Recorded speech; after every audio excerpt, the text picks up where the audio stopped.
Hey all, Fubuki here, and remember 2015? Oh, 2015, a simpler time where the Yokai Watch franchise wasn't dying. November 6th of 2015 was when Yokai Watch was released in North America for the first time, and everybody fell in love almost instantaneously.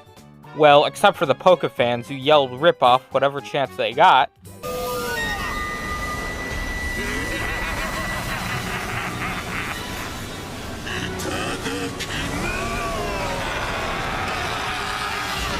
The success didn't last long, as within a few years, the series dwindled in popularity in America, and even a little bit in Japan.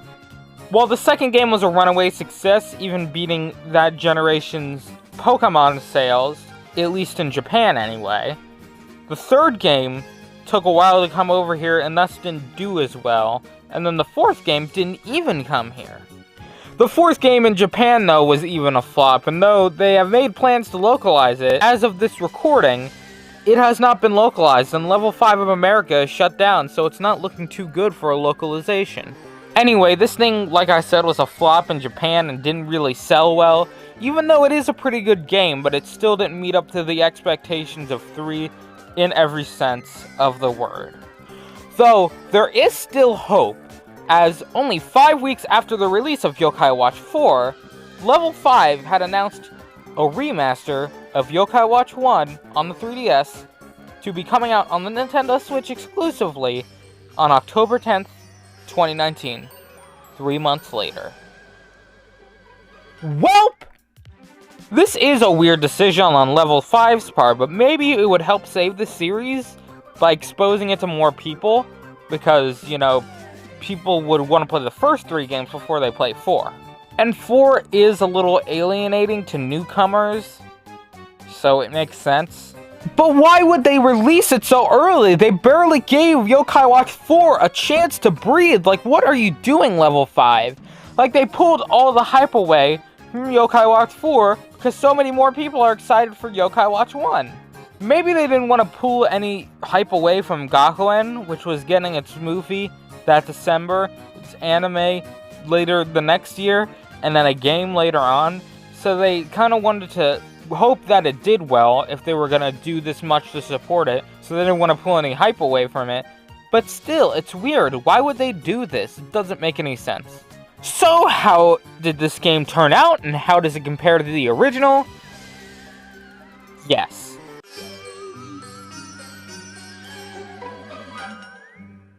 We start off by picking Keita or Fumi. Keita is the canon playthrough here, so I always pick him. You better pick him. Nobody likes Fumi-chan, especially after she replaced Inaho in 4. After we listen to the horrible intro on the 3DS version, #should've Garagarapo, we are immediately thrust into the game, where we didn't do our bug catching project for school. We're told off by our friends Eddie and Bear. Like, Bear, you should show us your bugs. I bet Bear didn't do any of it either yet, so he shouldn't be even opening his mouth. But summer is ending soon, so we're gonna have to look for bugs. I don't know about you, but my summer project wasn't murdering bugs. Once we go home and get our net and tell our mom that we're going out, we engage in a series of bug mini-games at Triangle Park, where we have to press the button to capture the bug at the right time. Doesn't that sound like fun? The bug minigame and the fishing minigame, which is the same thing, are not fun, but they aren't required either that often. You just have to hit the A button when the arrow going over the circle is on a filled-in space, and you can also use black syrup to increase your chances by filling in more spaces. It can be tricky to get though sometimes, especially with rarer bugs, so for chapters where you need them, you're gonna have to use some syrup or get lucky. Anyway, while we were looking for those bugs, we have found a mysterious gacha asking us to feed it. Capitalism at its finest. We give in and we put 100 yen in, and then this inflatable pops out and starts yelling at us about yokai. This one's name is Whisper, a yokai who forcibly gives us the Yokai Watch that allows us to see yokai. Then I believe in the 3DS version, this is the point where it would play that horrible Swampy Marsh song. Yokai are everywhere, causing you problems, messing up your hair. Don't trip you up, give you a flat tire, or make your socks go missing in the dryer. So what are yokai, you might ask? So yokai in real life are creatures of Japanese mythology, but in the game, they're considered to be spirits who can influence the behavior of those around them. We realized that the cicada we caught earlier, Kaden, was a yokai the whole time, and we were thrust into a battle with Boohoo after becoming Kaden's friend. Now I can finally talk about the superb battle system.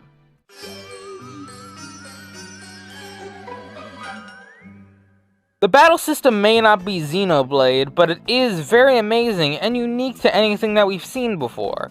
This battle system can be more luck-based than usual, where yokai will attack, and spirit, which is a status-affecting move that can be good or bad, that they can either do to allies or opponents, all on their own. Later on in the game, you can have up to 6 yokai, with 3 out at a time. Your job is to decide when to heal, run away, put out certain yokai by turning the wheel, target certain enemies or parts of enemies, usually effective in boss battles, or use Sultimates, a yokai's final move. To use this ultimate, you need to wait for a meter to fill up by doing a minigame on screen that will have you tracing something, or tapping gold orbs, or drawing circles, or whatever, until you can unleash your deadly attack. Now they did fix this up with a Switch version by removing tracing and making some of the minigames easier to do, which was nice. You can also use the same system to revive yokai that are not currently out, so they can regain the ability to attack after they may be stunned by some attacks, usually in boss battles. You do this with the touchscreen in the 3DS version, but you do it with the left stick in the Nintendo Switch version. And on Nintendo Switch, when you're in a handheld, there is no option to use the touchscreen. You just have to use the stick either way, which I hate when games do that, but it's something I can live with, as the stick controls are a nice improvement from the touch controls. You also have to take the delay into account, as once you charge your Sultimate, you have to wait a bit until your Sultimate will commence.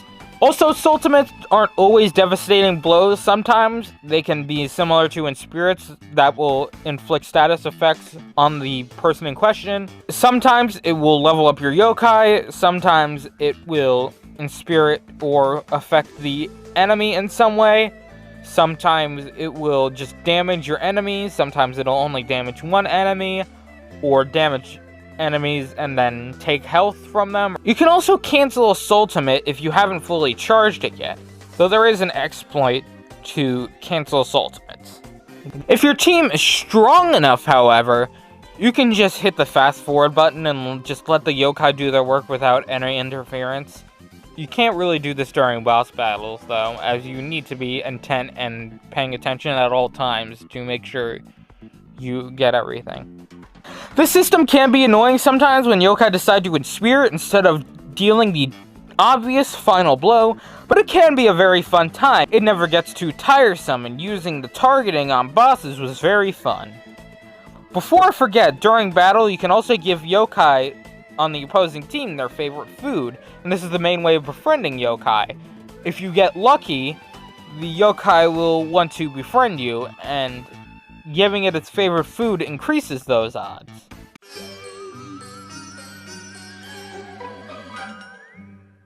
There are also auto-befriends to yokai that you need for story purposes or a part of quests, like Jibanyan and Baku.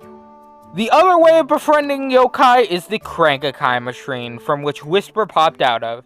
You get coins by scanning QR codes or yokai arcs and Y medals in the Nintendo Switch version. Of course, you can get them in-game. You don't necessarily need the medals/arcs, but it is nice to have. Especially if you get super rare arcs, you can get scans of those every day, so they are a good investment if you're playing the Nintendo Switch version to get a good amount of coins. They are in chests or can be achieved from quests. The Crankakai rates are actually good in this game as compared to Yokai Watch 4 where they're trash, so you can get good yokai and items. The Crankakai does seem to get stingier later on with each entry, but it's pretty good in the first one. Also, there are back pages in the medallion, which is where your yokai medals are stored, which you use to summon your yokai friends. in which if you collect a certain group of yokai, you will summon a legendary yokai, who's a very powerful yokai. There are 5 of these throughout the game, and you need different yokai for each, so it's fun to try and go for them all. You can befriend stronger yokai by upgrading your watch with Mr. Goodside, who seems to be one of the few people in this game who knows anything about yokai. There are doors which halt progression unless you upgrade your watch, so even if you don't think you need stronger yokai for some reason, you're still going to need to update your watch so that you can progress through the game. You can use your watch to detect yokai in the overworld, and you can only detect those yokai if your watch rank is the same or higher of that of the yokai, so you want to upgrade as soon as you can. You may be wondering, how do they adapt Street Pass? In the 3DS version, you needed Street Passes to invite yokai to the hotel for you to fight, but in this game, you just, get 3 yokai per day. Each yokai also has tries for you to use to your advantage. For example, charming or pretty yokai are very fast, tough yokai are strong, slippery yokai are good at evading, etc. You can also get a boost in attack power if you have 3 yokai of the same tribe in a row. Yokai can also evolve like Pokemon in some cases, in which they reach a certain level in the progression and they turn into a different yokai. There are over 200 yokai to collect in this game, which is a lot, considering there are only 180 in the latest entry. Come on, level 5! It's a joke, by the way, because in the first game there were a lot of recolors, which there are far less of those in 4 because most of them were removed except for the iconic ones. If there's one thing Pokemon has over Yokai Watch, it's that all Pokemon are different, with the only exception I can think of right now being plus and minus.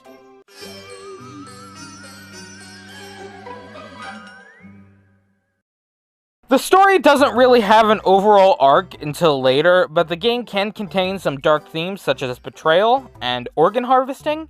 No joke. The story is mainly solving problems with the power of the Yokai Watch. Fetch quests are here, and they can be infuriating, and the lack of story can be boring, but the main appeal is visiting this world and taking part in it for a few hours. And I do mean hours, as this game is on the shorter side for RPGs, and where I completed it in around 15 to 20 hours. This game, though, is really nice. You really do get a sense of community in the game. All the NPCs are very nice to talk to. The music is very good and still has that silly undertone, even in the more serious moments. Yokai Watch has a unique style of music, and I really like it. You can ride your bike after a bit to get around faster and warp with Mirapo to make things more bearable so you don't have to walk or ride everywhere. At one point in the story, you can eventually go out at night whenever you want, but there is one problem: terror time.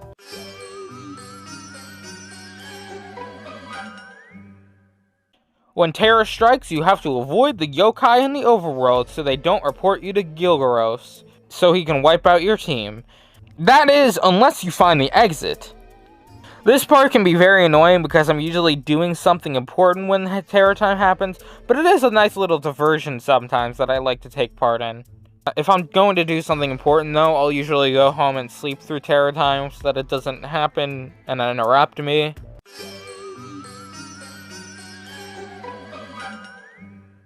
It all wraps up with McCracken wanting to take over the yokai and human worlds.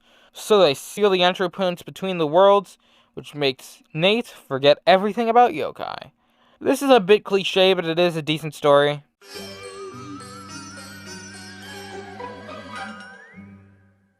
This game on Nintendo Switch looks polished, with nice cutscenes, lush environments, and amazing music. There is a lack in story, but that really isn't the goal anyway. Visiting this world in itself is a treat. All the stuff there is to do is just amazing, and I loved every second I was in this world. So as for scoring the game, I give it a 7 out of 10. A very average score. Get it? Get it?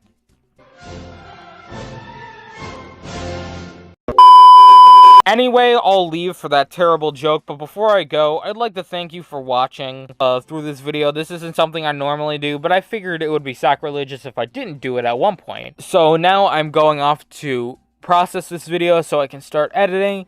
So if you like this video, like and subscribe and comment and do all that stuff, and also join the Discord so that you know what's coming up and what else I'm doing. So I'll see you on the flip side. Bye bye, my lonely watchers.